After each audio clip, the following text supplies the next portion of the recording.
Oke, kita akan lanjutkan.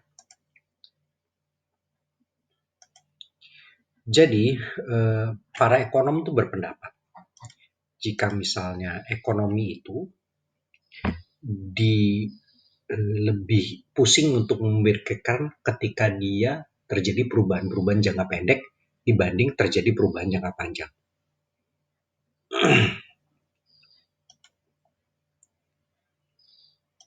Dan perubahan jangka pendek dengan jangka panjang ini bisa dijelaskan beberapa dengan model agregat demand dan agregat supply. Nah, contohnya kalau misalnya harga naik gitu ya, orang-orang akan semakin harga barang naik, orang-orang akan semakin mahal untuk membeli barang-barang tersebut, harga-harga secara umum ya. Tapi lama-kelamaan income pun akan naik karena perusahaan yang barangnya naik, yang apa itu akibatnya akan membayar orang-orang dengan jumlah penghasilan yang tambah, sehingga dalam jangka panjang hal ini tidak akan berpengaruh sebenarnya. Nah, cuman jangka pendeknya menimbulkan keributan, jelas. Cuman jangka pendeknya. Nah, ada dua teori model agregat permintaan dan model agregat penawaran untuk menerangkan fluktuasi jangka pendek dalam aktivitas ekonomi. Oke. Ya, yang pertama,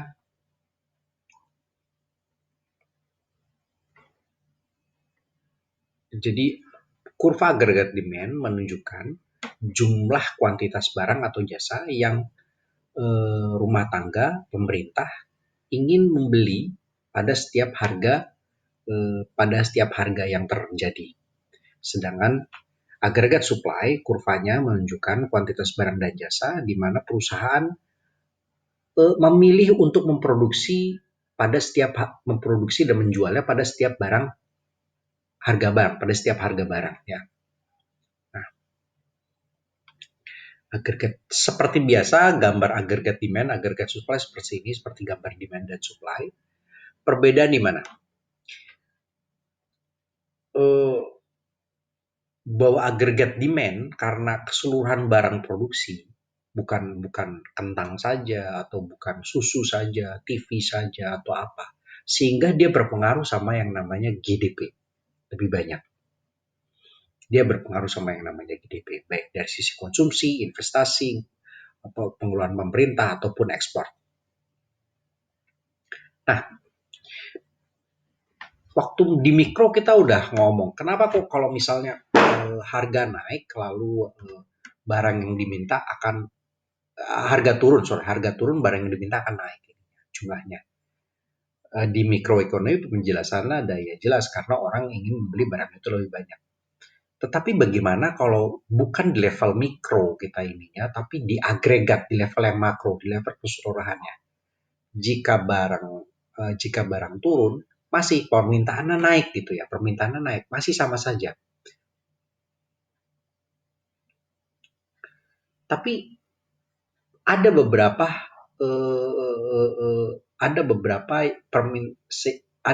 hal yang mengakibatkan pernyataan itu membuat kurvanya itu memiliki kemiringan negatif. Nah,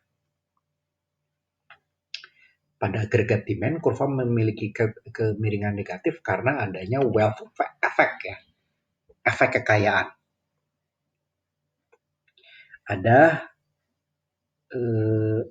interest rate effect, efek bunga, dan satu lagi efek net export. Ini jadi kurva demand ini digabungkan dengan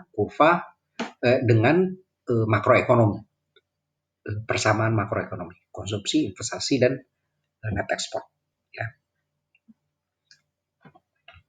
Pada kekayaan, jadi efek kekayaan, kalau orang tambah kaya, dia akan lebih banyak untuk membeli barang. Itu sebabnya kalau harga turun, dia akan merasa lebih kaya dan konsumsi lebih banyak, sehingga jumlah barang yang dimintanya akan naik. Itulah mengapa downward sloping, kemiringan negatif.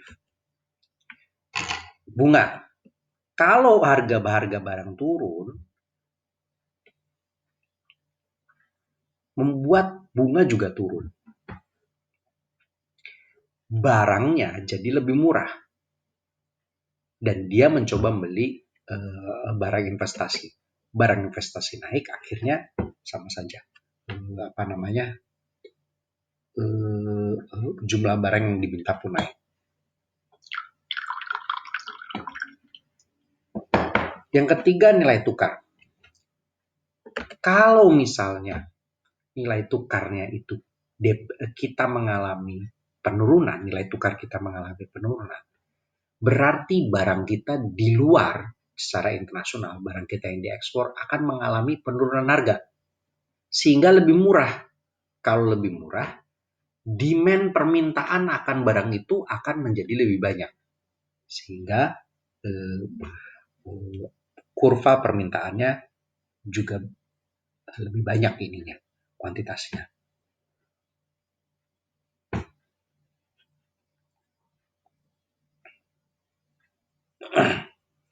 Jadi secara keseluruhan kemiringan aggregate demand menunjukkan penurunan harga menaikkan kuantitas barang yang diminta.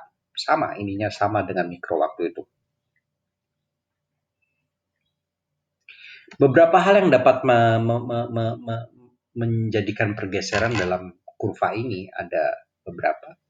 Konsumsi, pergeseran konsumsi, investasi, pembelian pemerintah, dan net ekspor. Ya, nah, pergeserannya seperti ini, sama persis ya. Kira-kira seperti ini summary-nya, bahwa ada 3 yang mengapa kok yang namanya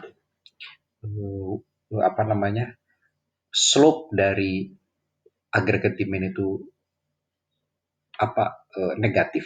Yang pertama, wealth effect, interest rate effect, exchange rate effect. Yang bisa mengakibatkan shift bergeser, ada kenaikan konsumsi, kenaikan investasi, kenaikan pembelian pemerintah, kenaikan ekspor.